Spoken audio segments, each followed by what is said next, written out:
अमृतमय श्रीमद् भगवत कथा का जो आयोजन हो रहा है, इस पवन पावनी गंगा में गोते लगाएं, स्नान करें और अपना जीवन सफल करें। बड़े सौभाग्य से विषय प्राप्त होता है, बड़े सौभाग्य से ऐसा संयोग बनता है जब किसी परम संत का आगमन होता है। और बिना सत्संग के विवेक नहीं होता, इसलिए सभी से निवेदन है अपने मित्रों को सबको जो है सूचित करें और ज़्यादा से ज़्यादा संख्या में पंडाल में उपस्थित होकर के कथा का श्रवण करें। एक बार पुनः श्री सुखदेव जी महाराज, व्यास जी महाराज, गुरुदेव को वंदन करते हुए अर्जुन राम जी महाराज के श्री चरणों में कोटि कोटि वंदन करता हूँ और 11 शिलाल जी से प्रार्थना करता हूँ। गणपति वंदना से, गुरु वंदना से आज की कथा का शुभारंभ करें। बोले बांके बिहारी लाल की, बोलो श्री राधे महारानी की, सीतारामचंद्र भगवान की, बोले वेद व्यास जी महाराज की, बोले सूत जी महाराज की, बोले सुखदेव जी महाराज की।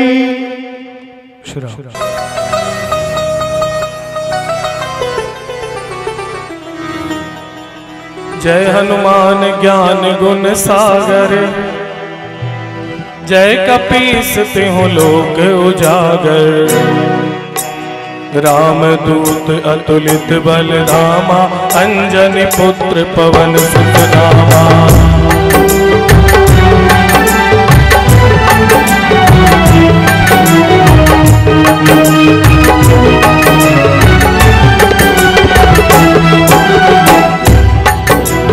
जय हनुमान ज्ञान गुण सागर, जय कपीस तिहुँ लोक उजागर। रामदूत अतुलित बल धामा, अंजनी पुत्र पवन सुत नामा।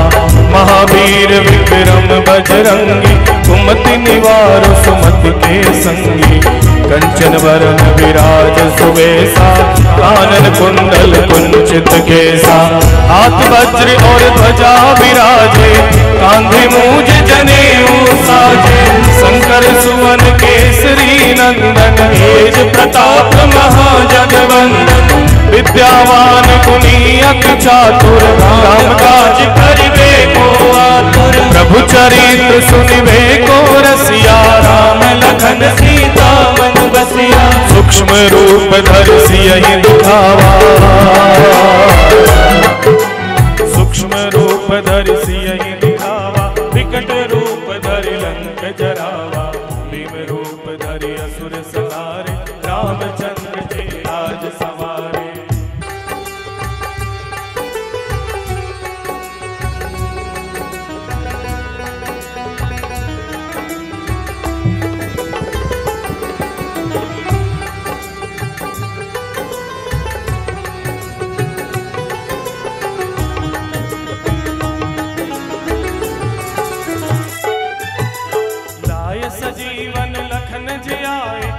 रघुवीर हर्ष उर लाए, रघुपति कीन्ही बहुत बड़ाई। तुम मम प्रिय भरतहि सम भाई। सहस बदन तुम रोजस गावे, अस कहि श्रीपति कंठ लगावे। सनकादिक ब्रह्मादि मुनीसा, नारद सारद सहित अहिसा। जम कुबेर दिक्पाल जहाँ थे, जम कुबेर दिक्पाल जहाँ थे।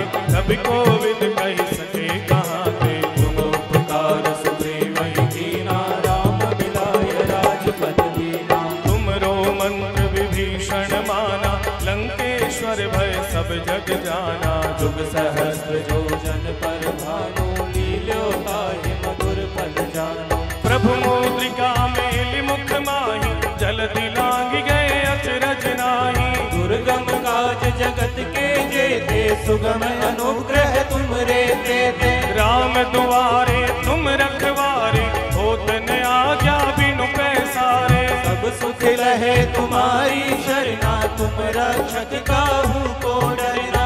आपन तेज समारो आपे, आपन तेज समारो आपे।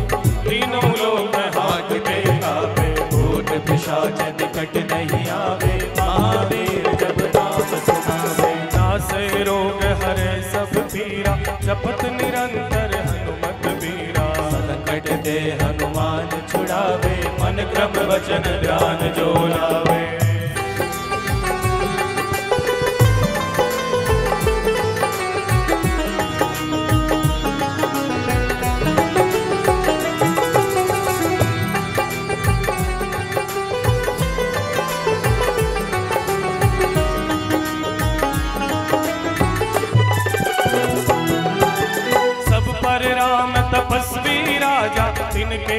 काज सकल तुम साजा।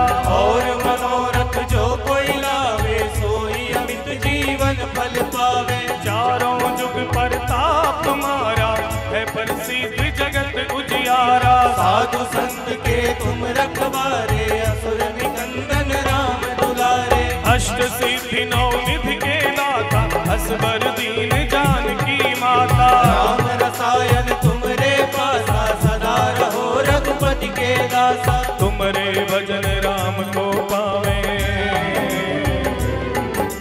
तुमरे भजन राम को पावे। जन्म जन्म के दुख बिसरावे। अंतकाल रघुवर पुर जाई जहाँ जन्म हरि भक्त कहाई। और देवता चित्तन धरई हनुमत से सर्व सुख करई। संकट कटे मिटै सब पीरा जो सुमिरै हनुमत बलबीरा। जय जय जय हनुमान गोसाई कृपा करो गुरुदेव की नाई। जो सत बार पाठ कर कोई छूटै बंदी महासुख होई। जो य पढ़े हनुमान चालीसा होय सिद्ध साखी गौरी सा। तुलसीदास सदा हरि चेरा कीजय नाथ हृदय मह डेरा। तुलसीदास सदा हरि चेरा कीजे नाथ हृदय में डेरा। तुलसीदास सदा हरि चेरा अब कीजे नाथ हृदय में डेरा। पवन तनय संकट हरन मंगल मूर्ति रूप। राम लखन सीता सहित हृदय बसो सुरभूप। सियावर रामचंद्र भगवान की जय। उमापति महादेव की जय। सीतारामचंद्र भगवान की जय। श्री हनुमान जी महाराज की जय। राधे कृष्णचंद्र भगवान की जय। श्रीमद्भागवत महापुराण की जय।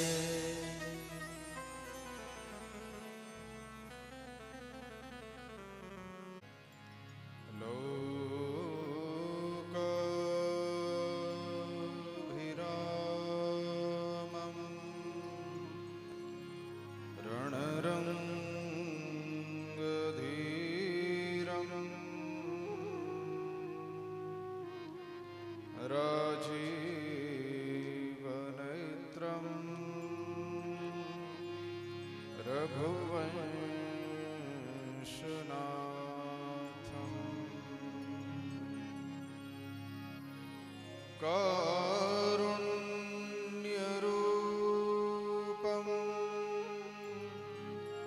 करुणाकरं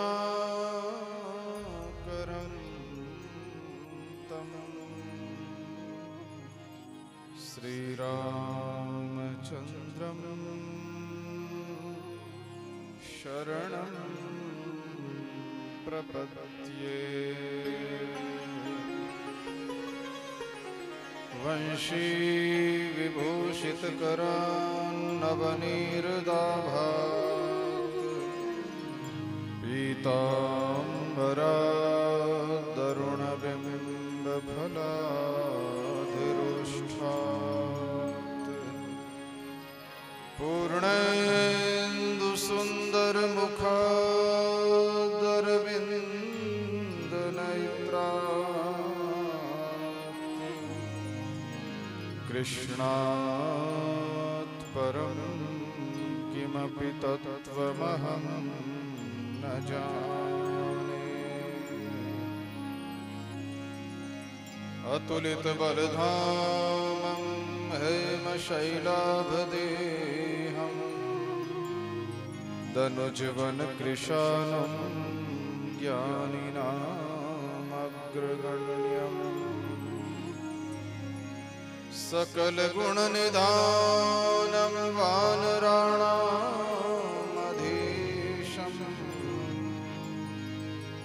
रघुपतिप्रियभक्तं वातजातं नमामि। यं प्रव्रजन्तमनुपेतमपेतकृत्यं द्वैपायनो विरहकातर्याजुहाव पुत्रेति तन्मयतया तरवोऽभिनेदो स्तं सर्वभूतहृदयं मुनिमानतोऽस्मि। श्री गुरुचरण सरोज रज निज मन मुकुर सुधारे बरनौ रघुवर विमल जस जोदायक फलचारि। नमो नमो हरि गुरु नमो नमो नमो सब संत जन दरिया वंदन करे नमो नमो भगवंत। श्री राम सच्चिदानंद भगवान की। सर्वप्रथम सगुण साकार निर्गुण निराकार भक्तवांछा कल्पतरु भगवान श्री राम जी के परम मंगलमय चरणारविंदों में कोटि सह प्रणिपात करते हुए भगवान श्री कृष्ण के वांगमय स्वरूप श्रीमद् भागवत जी को कोटि कोटि प्रणाम करते हुए श्रद्धालु भक्तजनों, श्रद्धाश्रीमयी माताओं बहनों, आओ भगवान की परम मंगलमय कथा का हम सभी रसपान करें। उससे पूर्व कुछ देर भगवान नाम का संकीर्तन सब सुने और साथ में भाव से गाएं। श्री कृष्ण गोविंद हरे मुरारे हे नाथ नारायण वसुदेव। श्री कृष्ण गोविंद हरे मुरारे हे नाथ नारायण वसुदेव। श्री कृष्ण गोविंद हरे मुरारे हे नाथ नारायण वसुदेव।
श्री हनुमान जी महाराज की जय। श्रीमद् भागवत महापुराण की जय। श्री सुखदेव जी महाराज की जय। श्री सद्गुरुदेव महाराज की जय।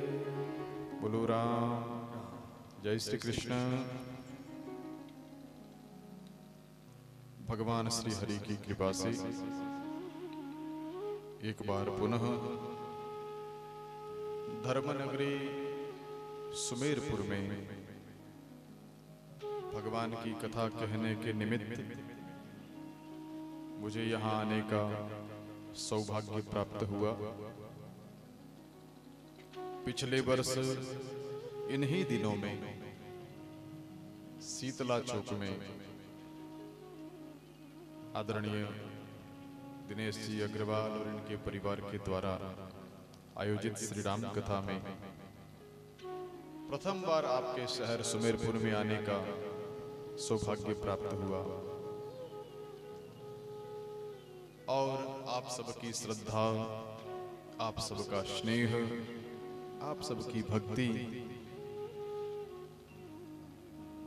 आदरणीय पंडित जी प्रहलाद जी के पारमार्थिक प्रयास और मेरे प्यारे ग्यारसी लाल जी के सुंदर सहयोग और प्रयास से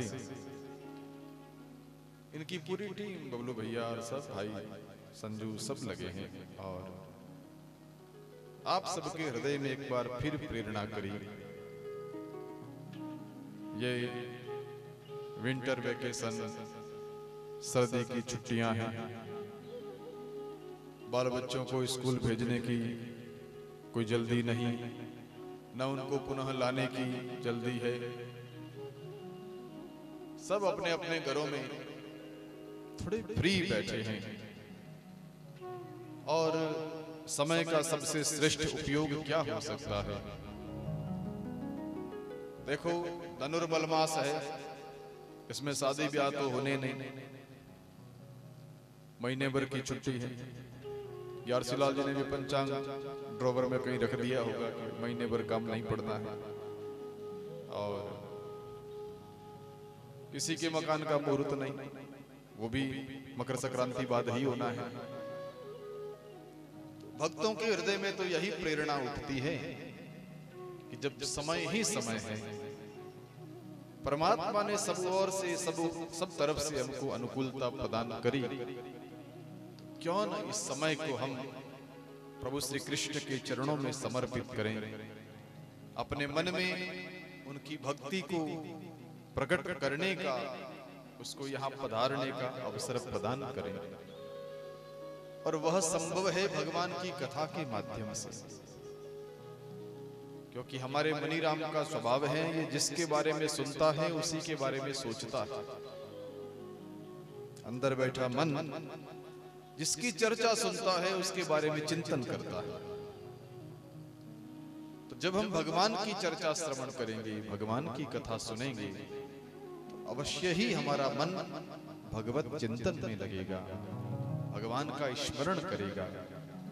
और प्रभु का स्मरण संपूर्ण पापों का नाश करता है।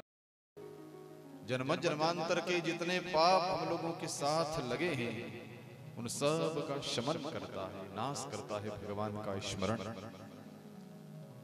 तो कथा श्रवण के माध्यम से ही सही हम भगवान की कथा में बैठ करके अपने मन को प्रभु में डुबावें, भगवान की कथा में लगावें, भगवान के स्मरण में लगावें, और तब निश्चित रूप से ठाकुर जी की कृपा हम जीवों पर भी होगी। क्योंकि ये जीवात्मा प्रभु की कृपा के लिए तो जन्म जन्मांतर से लालायित है। कब वो दिन आएगा जब परम विश्राम की प्राप्ति होगी, परम आनंद की प्राप्ति होगी। सांसारिक कर्मों के द्वारा तो हम विश्राम प्राप्ति के खूब उपाय ढूंढते हैं, लेकिन वहां पूरी तरह से मन को विश्राम नहीं मिलता है। कहीं कहीं से क्षणिक विश्राम जैसी अनुभूतियां होती है, लेकिन वो सफल नहीं है, वो शाश्वत नहीं है। शाश्वत सुख, परमानेंट शांति तो भगवान की भक्ति में ही है। तो हम सब प्रभु की भक्ति में अपने मन को डुबावें, थोड़ा भगवान में अपने आप को लगावें। इसलिए ये सुंदर कथा का हम सबको अवसर प्राप्त हो रहा है। आज कथा का प्रथम दिवस है और पहले दिन की कथा में कोई भी ग्रंथ की कथा हो, रामायण की कथा हो कि भागवत जी की कथा हो कि शिव पुराण की कथा हो, महात्म्य वर्णन होता है। महात्म्य का अर्थ होता है उस कथा का सही सही परिचय देना। इस कथा में क्या है, इस कथा को सुनने से क्या होता है, इस कथा को किसने सुनाई, किसने सुनी और सुनने से क्या फल प्राप्त किया, इत्यादि इत्यादि सारी बातों का इंट्रोडक्शन जो है वह कथा के पहले दिन होता है। उसको महात्म्य वर्णन कहते हैं, उसको कथा का महिमा वर्णन कहते हैं। तो भागवत जी का महात्म्य स्कंद पुराण और पद्म पुराण दोनों ही पुराणों में आया। पद्म पुराण अंतर्गत 6 अध्याय में और स्कंद पुराण में 4 अध्याय में। तो हम लोग पद्म पुराण में वर्णित भागवत जी के महात्म्य का थोड़ा संक्षिप्त दर्शन कर लेंगे, फिर मूल कथा में प्रवेश करके हम कथा का आनंद लेंगे। भगवान वेद व्यास जी ने भागवत जी का महात्म्य वर्णन करने से पहले भगवान को प्रणाम किया है। परमात्मा के सामने नमन है और प्रणाम किया है तो भगवान का थोड़ा परिचय प्राप्त करके फिर प्रणाम किया। हम भी किसी के सामने झुकते हैं तो पहले जरा परिचय लेते हैं। कोई मंदिर है तो पूछते हैं किसका मंदिर है, अंदर मंदिर में कौन विराज रहे हैं। फिर शक्ति मंदिर है, शिव मंदिर है, राम मंदिर है, श्री कृष्ण मंदिर है, हनुमान मंदिर है। परिचय लेते हैं, फिर वैसी ही भावना अपना करके हम सर झुकाते हैं, प्रणाम करते हैं। तो भागवत में भगवान को प्रणाम किया तो भगवान कैसे हैं उनका परिचय दिया। हम सभी सनातन धर्म के लोग हैं, हमें भी भगवान का परिचय तो चाहिए कि भगवान कैसे हैं, जिनके चरणों में हम प्रणाम करें, जिनको हम वंदन करें। तो यहां व्यास जी महाराज ने 3 तरह से परिचय दिया। भागवत जी के महात्म्य का प्रथम श्लोक है, सच्चिदानंद रूपाय विश्वोत्पत्त्यादि हेतवे तापत्रय विनाशाय श्री कृष्णाय वयं नमः। भगवान का स्वरूप परिचय दिया, भगवान का कार्य परिचय दिया और भगवान का स्वभाव परिचय दिया। स्वरूप कैसा है तो कहा सत चित और आनंद स्वरूप है। सत रूप से वह सर्वत्र है, चिद रूप से चेतन प्राणियों के भीतर है और आनंद रूप से वो भगवान के भक्तों के भीतर रहता है। क्योंकि परमात्मा सच्चिद आनंद है और इस नाते वह सतचित और आनंद बन करके सब जगह रहता है। सत के रूप में वह भगवान विश्व के कण कण में व्यापक है, समाया हुआ है। चिद के रूप में माने ज्ञान के रूप में चेतन प्राणियों के भीतर है। कोई व्यक्ति घूम रहा है तो उसको चेतना है, उसको पता है कि खाना क्या है, बैठना कहाँ है, बोलना क्या है, ये ज्ञान है उसको। ये ज्ञान किसका है? बोले परमात्मा ने ही हम जीवों को ज्ञान दिया। तो ये भगवान का चिद रूप है। तीसरा है भगवान का आनंद रूप, और आनंद रूप भगवान का भक्तों के हृदय में प्रकट होता है। जो भगवान की भक्ति करते हैं उन भक्तों के हृदय में भगवान आनंद के रूप में विराजते हैं। परमानंद है भगवान, परमात्मा स्वयं। उनके नाम में भी आनंद, उनकी लीला में भी आनंद, उनके स्मरण में भी आनंद। लेकिन वो उन भक्तों को मिलता है आनंद जो भक्त भगवान की भक्ति में लीन हो जाते हैं। तो ये भगवान का स्वरूप है सच्चिदानंद। फिर कहा कि भगवान करते क्या है, कार्य परिचय दिया। विश्वोत्पत्त्यादि हेतवे, सारी सृष्टि का उत्पन्न करना, सारी सृष्टि का पालन करना, सारी सृष्टि का संहार करना, ये भगवान का काम है। जगत बना कौन रहा है, भगवान। जगत का पालन कौन करता है, भगवान। और जगत का लय, इस सृष्टि को समय समय पर समेटता कौन है। किसी की उम्र पूरी हो गई, अब इसको यहां से ले जाना, कौन काम करेगा ये, बोले भगवान। ऐसे परमात्मा सच्चिदानंद बन करके सारी सृष्टि का सृजन, पालन और लय करते हैं, इसलिए वो विश्वोत्पत्त्यादि हेतवे। अब तीसरे चरण में, इसी श्लोक में वेद व्यास जी महाराज कहते हैं, भगवान स्वभाव कैसा है ठाकुर जी का। बोले हमारे भगवान बहुत दयालु हैं। कितने दयालु हैं, इतने दयालु, इतने दयालु कि त्रिविध तापों में जलता हुआ कोई जीव भगवान की शरण में जाकर के कह दे, प्रभु मैं आपका हूं, आप मेरी रक्षा करो। ऐसा कहकर के भगवान को प्रणाम करे, इतने में ही भगवान उस भक्त के तीनों ताप का हरण कर लेते हैं। शारीरिक ताप, मानसिक ताप, चाहे भौतिक ताप, दैविक ताप, इन सभी तापों का हरण कर लेते हैं भगवान। इसलिए भगवान को कहा तापत्रय विनाशाय श्री कृष्णाय वयं नमः। ऐसे श्री कृष्ण को मैं प्रणाम करता हूं, वंदन करता हूं। तो भगवान को परिचय देकर के भगवान को प्रणाम किया। फिर कथाक्रम को थोड़ा और आगे बढ़ाया। हमारी राजकुमारी माँ भी आ गए हैं अहमदाबाद से। माता जी ने कहा कि भागवत कथा मेरे गांव में हो रही है, तो क्यों न सुनो, इसलिए स्वागतम मां। महाराज, नैमिषारण्य में भागवत की कथा प्रारंभ हो रही है। हमारे भारत में उत्तर प्रदेश में एक तीर्थ है नैमिषारण्य। वहां सौनक आदि ऋषि 88,000 ऋषि एकत्रित हुए। उद्देश्य था यज्ञ करना। एक बहुत बड़ा यज्ञ हो रहा था, 1000 वर्ष के लिए जिसका अनुष्ठान चल रहा था।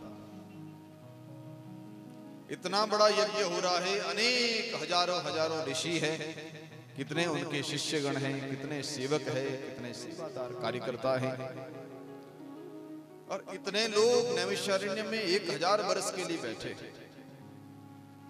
वहां श्री सूत जी महाराज का पदार्पण हुआ। एक महात्मा है, सूत नाम है जिनका, वेद व्यास जी के शिष्य है, बहुत बड़े ज्ञानी हैं। व्यास जी महाराज ने अपने संपूर्ण पुराण उनको सुनाए और सिखाए। जब वो पधारे नैमिषारण्य में तो सारे ऋषियों ने प्रणाम करके उनका स्वागत किया। महाराज जी, हम सुबह सुबह तो यज्ञ करते हैं, लेकिन दोपहर में क्या करें? सत्कर्म में लगे हुए व्यक्ति की वृत्ति हर समय सत्कर्म में ही लगी रहे, इसलिए आप कृपा करके हमको मध्याह्न काल में कथा सुनाओ। सुबह में यज्ञ हो जाता है, फिर दोपहर में क्या करें? बोले दोपहर में पुराण वाचन करके कथा सुनाओ। सूत जी महाराज वक्ता बनकर के वहां विराज गए कथा सुनाने के लिए। जब पुराणों की कथा चल रही है तो उसमें सौनक जी ऋषि सभी ऋषियों के मुखिया हैं, और उन्होंने प्रश्न पूछा है, क्योंकि ऋषियों ने कह रखा है महाराज जी हम सब पूछेंगे तो बात बहुत बढ़ जाएगी, हम सबकी तरफ से आप ही पूछ लिया। और तब सौनक जी महाराज ने प्रश्न पूछा कि महाराज कथाएं तो बहुत है संसार में, हमें कथा का सार चाहिए कि पूरी कथा का सार क्या है। जैसे एक पूरे मटके में दही भरा हुआ है, लेकिन उस दही का सार क्या है? माखन। जब बिलोना करके उसमें से निकाल लेवे तो दही की मात्रा तो बहुत ज्यादा थी, लेकिन माखन इतना थोड़ा ही होता जितना दही होता। माखन तो कम निकलता है, लेकिन पूरे दही का सार है माखन। ऐसे ही सारे पुराणों की कथाओं का सार क्या है? कथाएं तो बहुत है, लेकिन उन सभी कथाओं का सार क्या है? सूत जी महाराज पूछते हैं।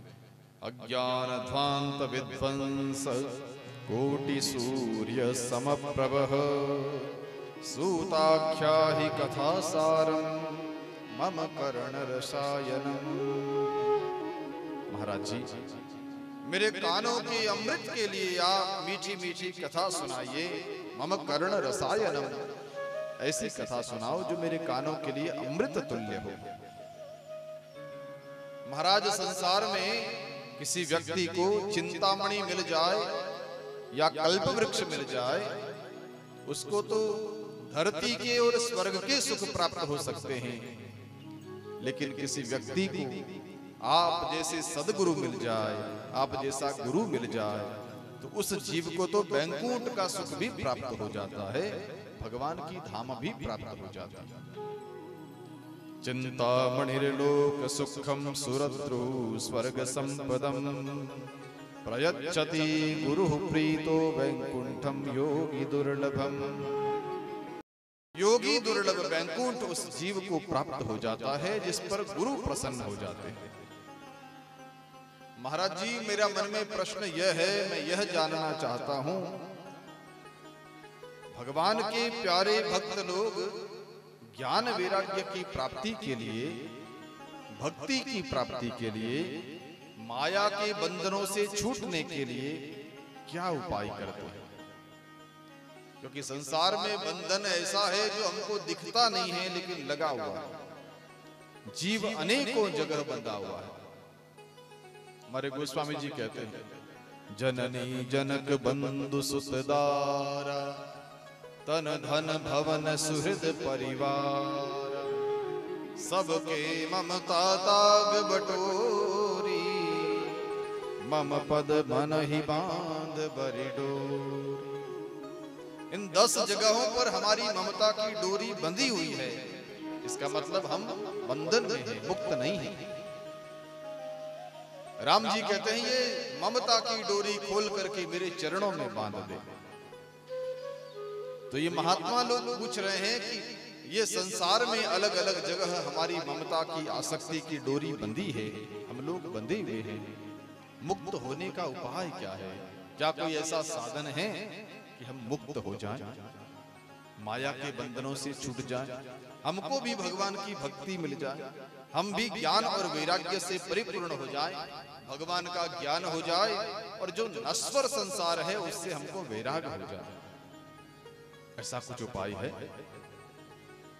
जब ऐसे प्रश्न पूछे गए तो प्रसन्न होकर के श्री सूत जी महाराज कहते हैं, महाराज जी, आपने अमृत तुल्य मीठे प्रश्न पूछे हैं, अब आप सावधानी से श्रवण करो, सावधानतया श्रृणु। और क्या सुनाया? बहुत प्यारी सी बात। काल व्याल मुख ग्रास त्रास निर्णाश हेतवे श्रीमद् भागवतम शास्त्रम कलौ कीरेण भाषितम। काल रूपी सर्प के मुख में सब जीव समाये हुए हैं और काल सबको खाए जा रहा है। बस यहां से छूट करके अमरता की ओर जाने का एक मार्ग है, एक उपाय है, भगवान की रसमयी कथा। भागवत कथा श्रवण करके जीव परम तत्व को प्राप्त कर लेता है, उस परम मोक्ष को प्राप्त कर लेता है। काल तो सबको खाए जाना है। आप कहोगे कैसे महाराज? काल तो किसी एक दिन आता है, जब बूढ़ापा आ जाए, जब शरीर पूरा होने वाला हो तो कहते हैं यो काल के गाल में चले गए। लेकिन हमारे धर्मशास्त्र कहते हैं कि काल के गाल में तो हम हर समय जा रहे हैं। काल व्याल मुख ग्रास त्रास निर्णास हेतवे। रामायण के लंका कांड के मंगलाचरण में तुलसीदास जी महाराज ने लिखा, लव निमेषु परमानु जुग बरस कल्प सर चंड भजसिन मनते ही राम को काल जासु को दंड। हमारे जीवन का जो समय समाप्त हो रहा है, 1 मिनट चला गया, 1 घंटा चला गया, 1 दिन चला गया, 1 सप्ताह चला गया, 1 पखवाड़ा चला गया, 1 महीना चला गया, 1 वर्ष चला गया। जैसे जैसे ये समय चला गया, माने उतने तो हमको काल ने खा ही लिया। भगवान ने जितने वर्ष की उम्र दी, उतने में से जितने के हम हो गए, उतने वर्ष तो काल ने खा लिया। अब तो बाकी कितने बचे हैं वो राम जी जाने, अपने को तो आगे का पता नहीं चलता। तो काल के गाल में तो हम समाये हुए हैं ही। इससे छूटने का उपाय क्या है?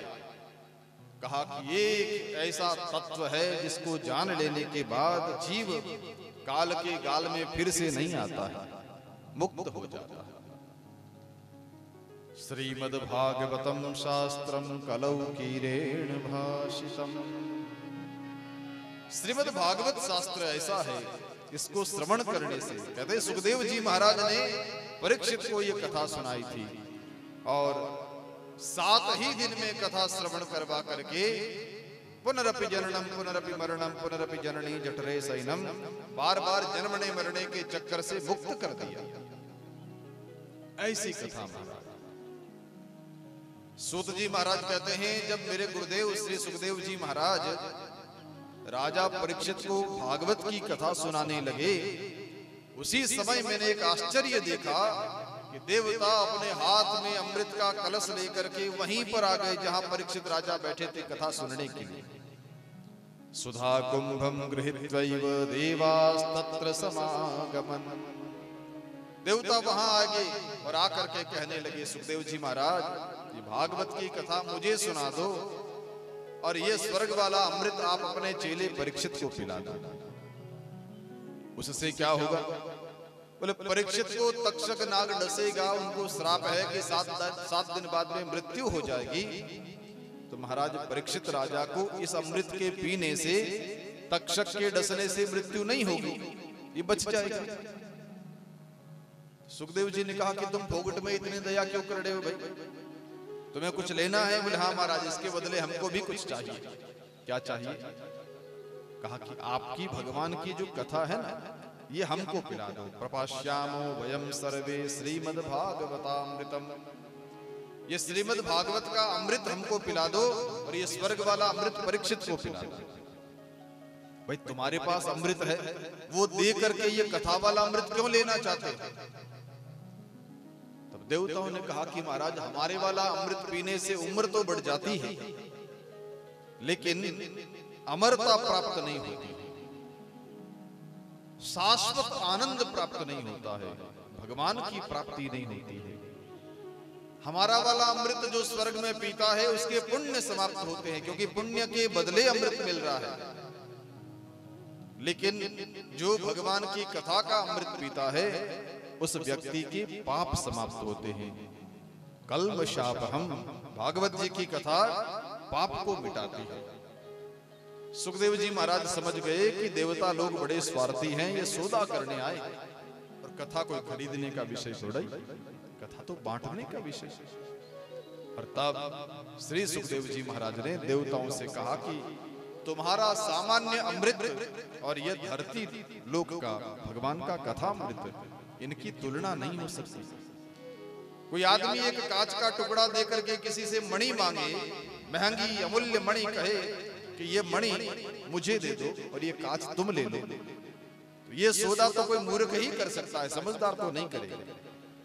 क्योंकि कहां तो मणि, कहां अमूल्य मणि के बदले छोटा सा कांच, ये तुलना नहीं हो सकती। परीक्षित राजा ने सुखदेव जी पर निर्णय छोड़ दिया और सुखदेव जी महाराज ने देवताओं को यह कहते हुए मना कर दिया कि भगवान की कथा तो भक्तों के लिए है, तुम भक्त नहीं हो, सौदागर हो, और जो सौदागर है उसको कथा नहीं मिलती है, कथा तो भक्ति के बदले मिलती है। तुम अभक्त हो, अभक्ताम तांश्च विज्ञाय न ददौ स कथामृतम सुराणामपि दुर्लभा श्रीमद् भागवती कथा। ये भागवत कथा जो है देवताओं के लिए भी दुर्लभ है, श्रीमद् भागवती वार्ता सुराणाम अपि दुर्लभा, देवताओं के लिए भी दुर्लभ है। इसलिए हमारे संत महात्मा कहते हैं कि धरती पर मनुष्य जब कथा सुनने के लिए बैठते हैं तो ऐसे मनुष्यों से देवताओं को भी ईर्ष्या होती है कि देखो देखो रे ये कितने भाग्यशाली है जो धरती पर मानव जन्म लेकर के भगवान की कथा सुन रहे हैं। ये कथा रूपी अमृत तो हमको भी नहीं मिलता है, लेकिन ये सामान्य मनुष्य लोग उस कथा का अमृत पी करके पाप समाप्त कर रहे हैं, मुक्त हो रहे हैं। तो मनुष्यों का बड़ा भाग्य होता है, तब जाकर के भगवान की कथा प्राप्त होती है। सुखदेव जी महाराज ने देवताओं को कथा नहीं सुनाई, उनको भेज दिया। तो देवताओं ने जाकर के ब्रह्मा जी से शिकायत करेगी, महाराज आजकल धरती पर बहुत पक्षपात होता है, लोग अपने वाले मनुष्यों को तो कथा सुना रहे, लेकिन हम स्वर्ग वाले भी सुनने गए तो हमको नहीं सुनाई। ब्रह्मा जी ने कहा कि भाई क्यों नहीं सुनाई? बोले तुम भक्त नहीं हो इसलिए नहीं सुनाते, कथा तो भक्त को मिलती है। ब्रह्मा जी ने कहा कथा से क्या होता है? बोले कहते हैं मुक्ति हो जाती है। देखते हैं परीक्षित सुन रहे हैं, 7 दिन बाद में पता चल जाएगा मुक्ति होती कि नहीं होती। ब्रह्मा जी ने भी देखा कि 7 दिन तक कथा श्रवण करके राजा परीक्षित मुक्त हो गए, उनकी मोक्ष हो गई। राज्ञो मोक्षम तथा वीक्ष्य पुरा धातापि विस्मितः। राजा परीक्षित का मोक्ष देखा तो विधाता ब्रह्मा भी आश्चर्य में पड़ गए। आहा, भगवान की कथा का कितना बड़ा पुण्य है। 7 दिन कथा श्रवण करने वाला राजा परीक्षित भगवान की परम धाम में जा रहा है। देखो रे देखो, ब्रह्मा जी ने अपने मन के तराजू में तोल करके देखा, मुक्त होने के साधन तो और भी बहुत है। उन साधनों में और भगवान की कथा रूपी साधन में फर्क क्या है? मानसिक तराजू में तोल करके देखा तो लघुन्यानि जातानि गौरवेणिदं महत्। बाकी सारे मुक्त होने के साधन हल्के हो गए और भगवान की कथा रूपी साधन भागवत परम भारी हो गया। तब ब्रह्मा जी ने भी निर्णय देकर के कहा, भाई संसार में जीव के मुक्त होने के उपाय तो अनेक है, लेकिन कथा के समान दूसरा उपाय कोई नहीं है, क्योंकि कथा से भगवान में सहजता में मन लग जाता है। एक सीधी सी बात है, 3.5-4 घंटे की कथा होती है। आप घर में बैठ करके 4 घंटे कोई कहे कि राम राम करना, आंखें बंद करके उठना मत, 4 घंटे मन लगता नहीं लगता, बहुत मुश्किल होता है। 1 घंटे में भी लगता है 24 घंटे बीत गए। तो पीर महाराज भगवान की कथा में 4 घंटे कैसे बीत जाते हैं पता ही नहीं लगता है। तो भगवान में हमारी वृत्ति जोड़ करके रखे, भगवान में हमारा मन लगा करके रखे, ऐसा साधन है भगवान की कथा। इसको श्रवण करने से बहुत जल्दी भगवान में मन लग जाता है। तो ये मुक्त होने का परम श्रेष्ठ साधन है। सनकादिक ऋषियों ने नारद जी महाराज को भागवत जी को सप्ताह रूप में श्रवण की विधि बताई। यहाँ सौनकादि ऋषि सूत जी महाराज से पूछते हैं, महाराज जी भगवान की कथा जब इतनी बढ़िया है तो रोजाना ही सुननी चाहिए, इसको 7 ही दिन क्यों? ऐसा कोई साधन है? ये परंपरा किसने बना दी कि 7 दिन सुनने से कल्याण हो जाता? तब सूत जी महाराज कहते हैं, यह परंपरा देवऋषि नारद जी महाराज को ब्रह्मा जी के मानस पुत्र सनकादिक ऋषियों ने बताई। अच्छा महाराज, नारद जी तो घूमते फिरते महात्मा है, दुनिया भर में घूमते रहते, कभी एक जगह टिकते नहीं। उन्होंने किस तरह से भगवान की कथा एक जगह बैठ करके श्रवण करी, तब पूरी वो कथा सुनाई जिस तरह से सनकादिक ऋषियों का और नारद जी महाराज का समागम और सत्संग हुआ। यह सूत जी महाराज कहते हैं, एकदा ही विशालायाम 4 ऋषयो अमलाः सत्संगार्थम समायाता तत्र नारदम्। एक बार विशाला क्षेत्र यानी बद्रीनाथ के उस पहाड़ों पर 4 ऋषि घूम रहे थे। ब्रह्मा जी के पुत्र हैं 4 ऋषि, जिनका नाम है सनक, सनंदन, सनातन और सनत कुमार। इसलिए उन चारों को सनक आदि ऋषि कहते हैं। पहले भाई का नाम लेकर के आदि लगा दिया, सनक आदि, तो फिर सनक आदि चारों भाई हो गए। क्यों घूम रहे थे? बोले सत्संगार्थम समाया था, कहीं सत्संग मिल जाए, कहीं भगवान की कथा मिल जाए, सुन करके हम आनंदित होंगे। इस भाव को लेकर के सनकादिक ऋषि वहां विचरण कर रहे थे और तभी अचानक उनको नारद जी महाराज दिख गए। अरे संत दिख गए भाई, नारद जी तो कथाकार है, नारद जी तो कथा सुनाएंगे। लेकिन महात्माओं ने देखा कि आज नारद जी का चेहरा उदास है, नारद जी आज प्रसन्न नहीं है। और तब सनकादिक ऋषियों ने नारद जी महाराज को रोक करके पूछा, बाबा संत के मन में ये दुखी उदासीनता, ये चिंता किस बात की? कथम ब्रह्मन् दीन मुखः कुतश्चिंता तुरो भवान् त्वरितं गम्यते कुत्र कुतश्चागमनं तव। हे ब्रह्मन्, कथम दीन मुखः, आपका चेहरा लटका हुआ क्यों है महाराज? ये टेंशन किस बात की आपको? आपके कोई बाल बच्चे नहीं, घर बार नहीं, कोई परिवार नहीं, किस बात की टेंशन? महाराज इदानीम शून्य चित्तोसी गत वित्तो यथा जन, आपकी चिंता देख करके तो ऐसा लगता है जैसे किसी कंजूस के रुपए खो गए हो, किसी कृपण व्यक्ति का धन खो जाए वो जैसे टेंशन में पड़ता है, न रोटी भाई न नींद आए, ऐसे आपकी दशा हो रखी है महाराज। तवेदम मुक्त संगस्य, महाराज आप जैसे मुक्त महात्माओं को नोचितम वद कारणम, ऐसी टेंशन शोभा नहीं देती है। आप तो संत हो, प्रसन्न मन होकर के बताओ कि आपको क्या चिंता है। तब नारद जी महाराज ने कहा कि महाराज जी ऐसे तो हमें कोई चिंता नहीं है, क्योंकि हमने संसार का धन अपना धन नहीं मान रखा है, हमारा तो एक ही धन है। क्या? हमारो धन राधा श्री राधा, श्री राधा हमारो धन, राधा श्री राधा, श्री राधा हमारो धन, राधा श्री राधा, श्री राधा परम धन, राधा राधा राधा जय श्री राधा, परम धन राधा राधा राधा जय श्री राधा, परम धन राधा राधा राधा जय श्री राधा, परम धन राधा राधा राधा जय श्री राधा, हमारो धन राधा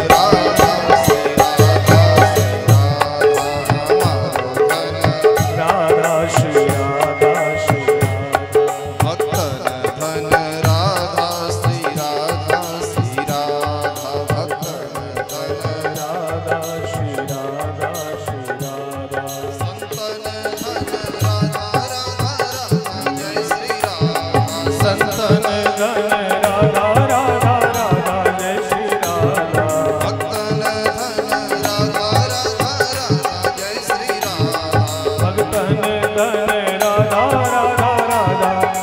राधा,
नारद जी कहते हैं ऐसे तो हमारा धन राधा माने भक्ति, ये भक्ति ही हमारा धन है। लेकिन महाराज आज हमें एक दूसरी चिंता है। क्या चिंता है महाराज जी?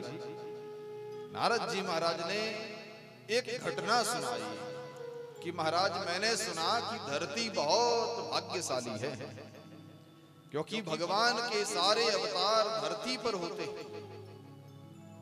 धरती पर जाकर के मैंने धरती माता को प्रणाम किया। लोगों से पूछा कि धरती बहुत पुण्यवती है, तो धरती के लोगों ने कहा कि धरती ऐसे तो भाग्यशाली है, लेकिन भारत भूमि विशेष भाग्यशाली है, क्योंकि भगवान के सभी अवतार भारत में हुए हैं। यहाँ महापुरुषों की बड़ी कृपा हुई, ये ऋषियों की भूमि है। तो नारद जी भारत में आए, और भारत में आकर के नारद जी महाराज ने कहा कि भारत बहुत भाग्यशाली पुण्यशाली है। तो भारतीय लोगों ने कहा कि महाराज जी ऐसे तो भारत पूरा भाग्यशाली है, लेकिन भारत में भी कुछ तीर्थ है जो बहुत पवित्र है, अति श्रेष्ठ है। और तब नारद जी महाराज उन तीर्थों में जाते हैं। पुष्करम च प्रयागम च काशीम गोदावरीम तथा हरिक्षेत्रम कुरुक्षेत्रम श्रीरंगम सेतु बंधनम। पुष्कर गए, प्रयाग गए, हरिक्षेत्र गए, हरिद्वार, कुरुक्षेत्र गए, श्रीरंगम सेतु बंधनम, रामेश्वरम गए, श्रीरंग गए। सब जगह नारद जी कहते मैंने दर्शन किया। एवं आदिषु तीर्थेषु प्रममाण इतस्ततः, सब जगह भटक लिया। अरे महाराज तीर्थों में तो दर्शन करना होता, भटकना थोड़ा ही होता। पर नारद जी कहते मैं तो भटक लिया। ब्रह्ममाण इतस्ततः, भटक के आया। ऐसा क्यों बोल रहे हो महाराज? बोले जब मैं तीर्थों में गया तो वहां मैंने देखा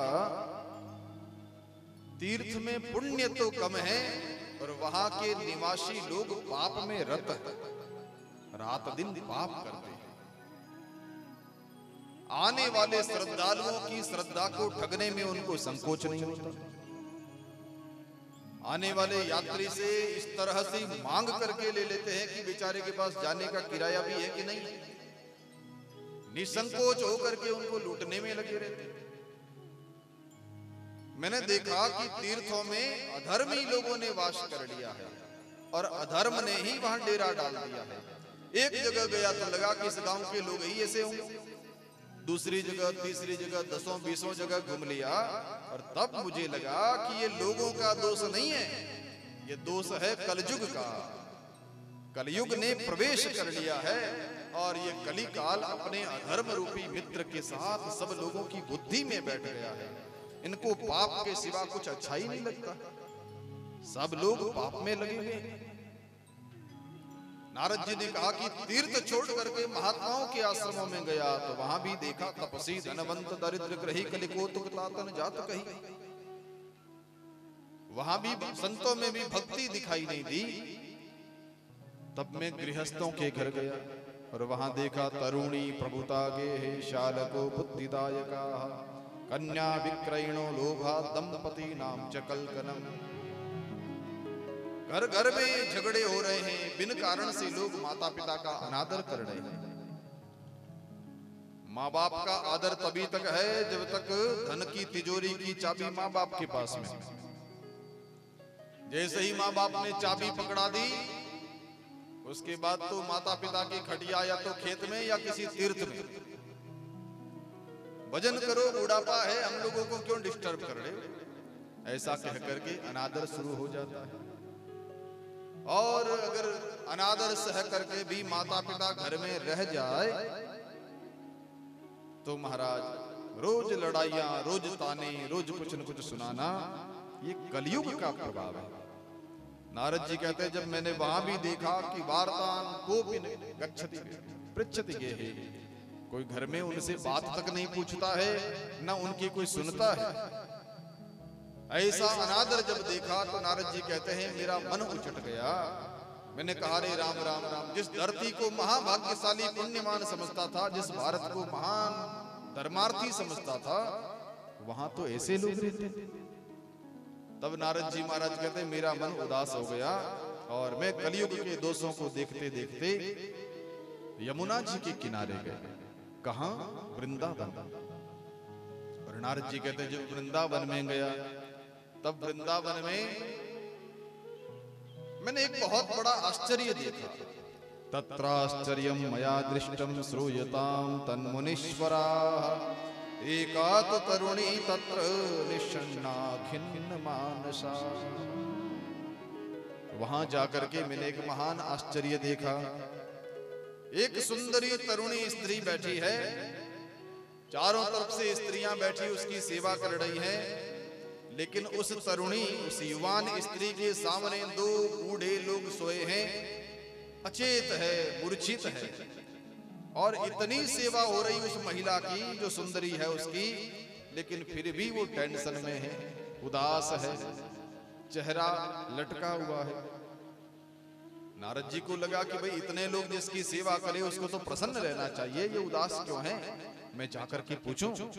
नारद जी उधर जाने लगे, फिर सोचा रे अपन तो साधु महात्मा, या सब स्त्रियां बैठी है, मैं जाके पूछूंगा क्या हुआ माता जी। तो कहेंगे बाबा तू अपना काम कर, चलता बन, हम महिलाओं के बीच में कहां से आ गया। इसलिए नारद जी महाराज कहते हैं मैंने रास्ता बदल दिया। जो ही नारद जी महाराज जाने लगे, इतने में उन्हीं माता जी ने, उसी तरुणी युवती ने आवाज लगाई नारद जी महाराज, ओ महाराज ठहरो ठहरो, इधर आ।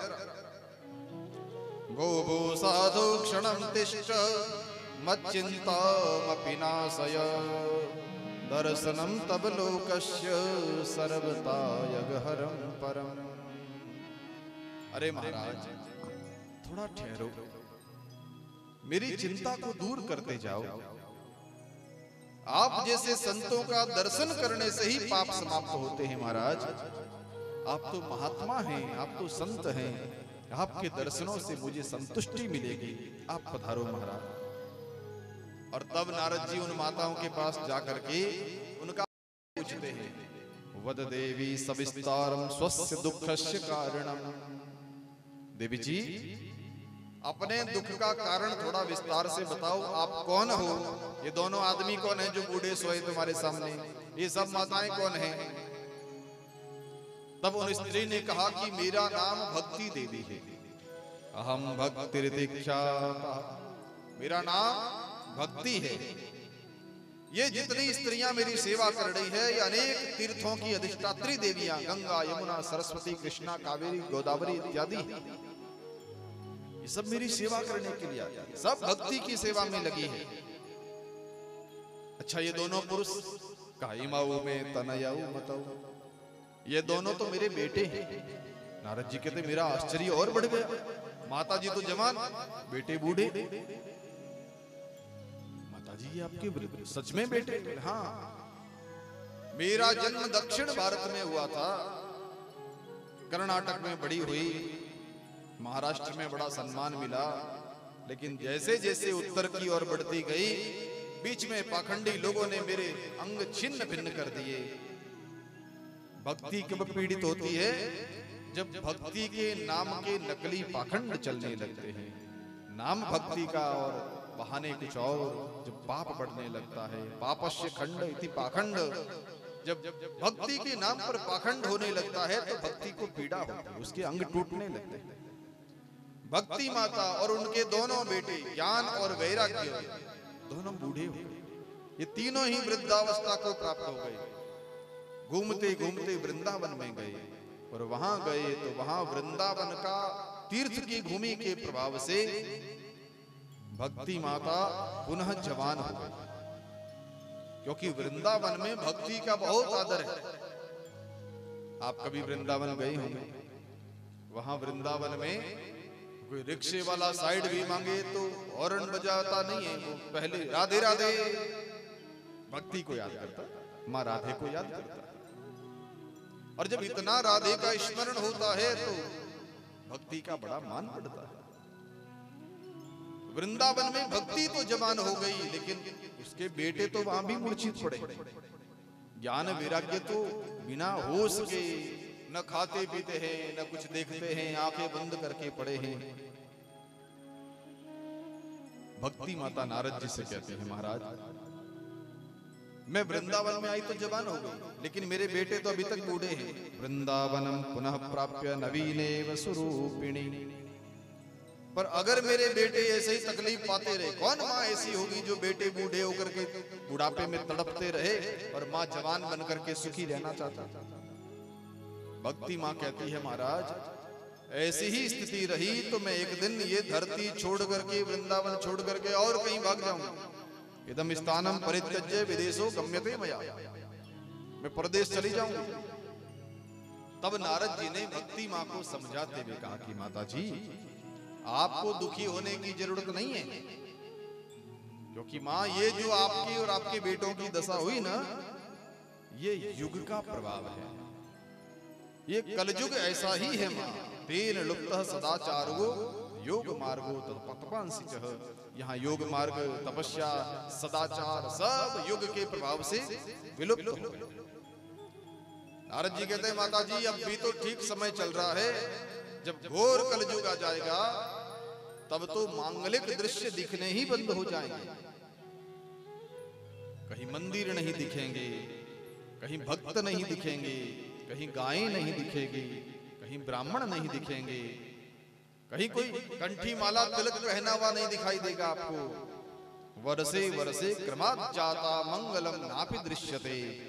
जैसे जैसे समय बीतेगा वैसे वैसे धरती पर अमंगल बढ़ता जाएगा। नास्तिक लोग, अहंकारी लोग, जो भगवान को नहीं मानते हैं, जो धर्म